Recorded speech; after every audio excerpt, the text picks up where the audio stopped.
Welcome to this deep dive. Today, we are unpacking a highly strategic briefing document, and it addresses a really profound structural misalignment in the corporate sector right now. Right. It is a critical issue. So, to give you some context, have you ever seen someone try to drop $1 million Formula One engine into a completely rusted out, broken down golf cart?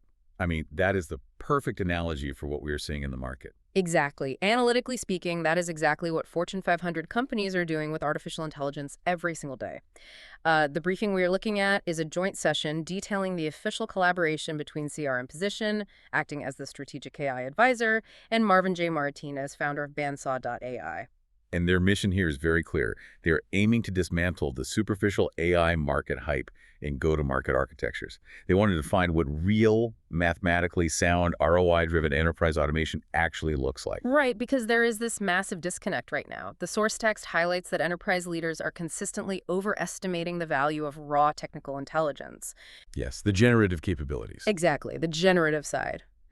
But simultaneously, they are severely underestimating the mission-critical value of execution consistency. Right, because they are purchasing raw intelligence when what their infrastructure actually requires is reliability. Going back to your analogy, the engine represents that raw technical intelligence, and the golf cart is the underlying operational infrastructure. The chassis simply cannot handle the propulsion. So let us unpack this a bit further. The Bandsaw.ai axiom states something very specific. It says, AI does not fix broken operations. It ruthlessly exposes them. From an operations advisory standpoint, why is that the case? Well, the fundamental rule here is that automation without measurable financial ROI is simply technical debt with a better marketing budget. Technical debt. Right.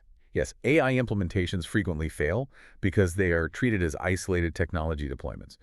Companies treat them as software purchases rather than foundational operational decisions. I see. So if a company has a fundamentally messy process, deploying AI does not just magically smooth it out? No, absolutely not. If your underlying process is flawed, deploying AI simply means you are going to execute that flawed process at a significantly higher velocity. You generate errors at an unprecedented scale. Right. So the technology acts as a magnifying glass on your operational fractures, not a bandage. Okay, so if we establish that operations are broken, we have to isolate the specific bottleneck. Moving to the next section of the briefing, this transitions into a systemic crisis, and it all stems from how we are currently forcing human beings to interact with software. Right, the integration gap? Exactly. If we audit contemporary CRM ecosystems, and we are talking about massive platforms here like Salesforce, HubSpot, or Microsoft Dynamics 365 data, and execution silos remain profoundly fragmented. They do. The native integration layer is frequently insufficient. And the financial implication of this is just staggering. The briefing highlights a factual core metric here. Revenue and operations teams are currently losing up to 30% of their billable hours manually copying, pasting, qualifying, and routing data across disparate tools. It is a massive depletion of human capital efficiency. 40%. I mean, let me push back on a specific phrasing they use in the document here. They refer to this as using employees as human middleware. Yes. That is a rather brutal term. It sounds highly mechanical. Are legacy seat-based SaaS models really failing so poorly that they force humans to act as the functional integration layer between disconnected apps? The terminology is abrasive, certainly, but it is analytically accurate. Consider a highly skilled senior account executive. Yeah. An enterprise pays a premium for her cognition, her strategic empathy, her ability to close complex deals. Right. But if 40% of her week is allocated to reading an email, manually typing that intent data into Salesforce, opening a billing application to update a line item, and then messaging a project manager, we are realizing a massive financial loss. Because the software architecture failed to close those gaps. Exactly. Because she has to physically bridge those software gaps with her keyboard. So the briefing advocates for an agentic solution. We have to fundamentally transition from human-dependent workflows, which are inherently prone to latency and fatigue, to autonomous architectures. Architectures that guarantee process execution reliability 100% of the time. Yes. Utilizing the CRM as the definitive, uncorrupted source of truth. So, if the goal is migrating to that agentic solution, you first need to audit where your organization currently stands. Which brings us directly to Marvin J. Martinez's strict architectural framework. He breaks down the automation maturity curve into a 3-tier matrix. Right. This is critical for benchmarking. Let us systematically break these down for you, the listener, so you can evaluate your own infrastructure. Starting with Tier 1, the tool layer. Well, the tool layer represents the most elementary phase. This tier consists of isolated AI capabilities. So we are talking about ad hoc ChatGPT prompts or a basic copy generator inside a single application? Exactly. And the defining characteristic here is that it requires constant human triggering. An employee has to initiate the action every single time. Right. And from an infrastructure perspective, this layer yields zero systemic ROI. In fact, it often increases operational noise. The output is siloed. The human middleware is still doing the heavy lifting of routing the generated data. Which logically leads us to Tier 2, the workflow layer. This tier introduces linear connected sequences. Analytically speaking, this is where it gets highly relevant, because this is where initial automated ROI begins to manifest. Yes, we start seeing a measurable reduction in manual friction here. For example, an automated lead ingestion protocol.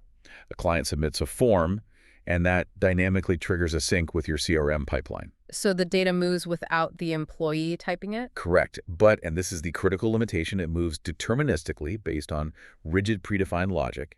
It is a highly brittle architecture. Because if an input deviates even slightly from the expected format, say, a client puts a phone number in an email field, the linear sequence fails. Exactly. The process derails, and human intervention is immediately required to resolve the exception. Which necessitates the shift to Tier 3, the agent layer. Right. The agent layer is the ultimate objective. Here, we completely abandon rigid linear sequences and deploy fully autonomous, stateful systems. Let us define stateful for a moment, just to be precise. That means the system retains memory and context, correct? That is correct. These agents possess the capability to make real-time, context-aware decisions within the workflows. They do not just route data, they evaluate intent. So if a complex email comes in, a Tier 3 agent can read it, query the CRM for historical context, and make a strategic routing decision autonomously. Yes, it handles the exceptions natively. That is the mechanism that unlocks infinite operational scalability.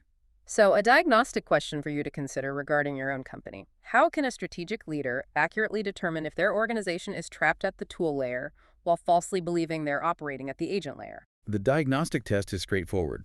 You evaluate the trigger mechanism and the fail state. If your AI deployment requires an employee to log in, write a prompt, evaluate the output, and manually move that data, you are firmly at the tool layer. You have just digitized a manual task. Exactly. A true agent layer operates asynchronously in the background. It monitors, executes multi-step workflows, and only notifies the human operator when high-level strategic intervention is necessary. Now, to ground this complex enterprise infrastructure theory into raw operator reality, the briefing utilizes a very specific case study, and it is a fascinating choice. They do not analyze a SaaS startup.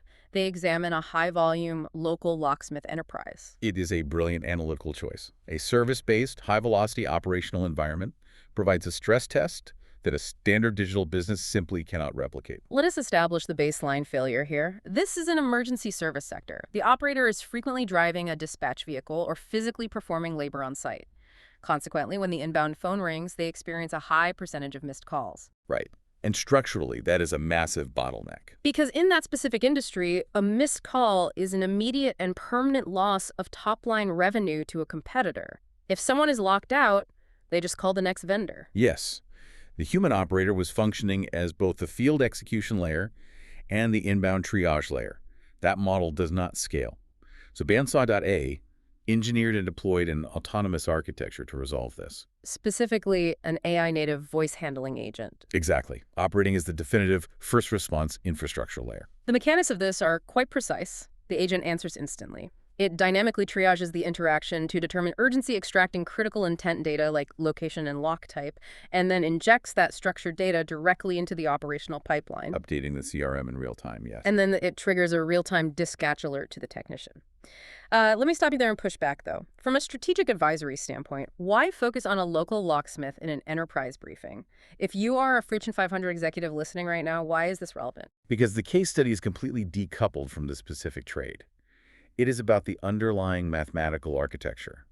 If an autonomous agent can handle a panicked emergency call, extract the data, parse the intent, and trigger a physical dispatch without a human touching a keyboard. It can handle a global enterprise procurement ticket? Precisely. It proves the universal viability of transitioning from high human dependency to uninterrupted operational continuity.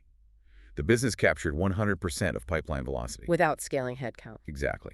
The human capital remained flat, while the operational capacity expanded exponentially. Capturing 100% of pipeline velocity is exactly the financial language the C-suite requires, which transitions us perfectly to the final section of the briefing, the C-suite metric dashboard. Right, because you cannot pitch an enterprise AI orchestration plan based on LM parameter sizes. No, technology leaders must abandon feature talk entirely.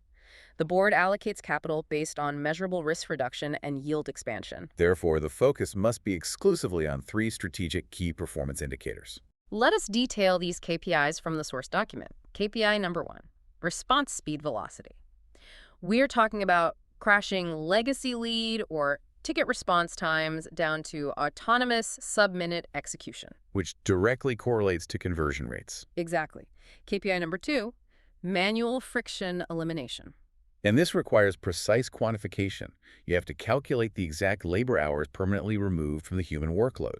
If you eliminate that 40% manual data entry, you must model that recovered time as a hard financial asset on the balance sheet. Right, you're reclaiming cognitive capacity.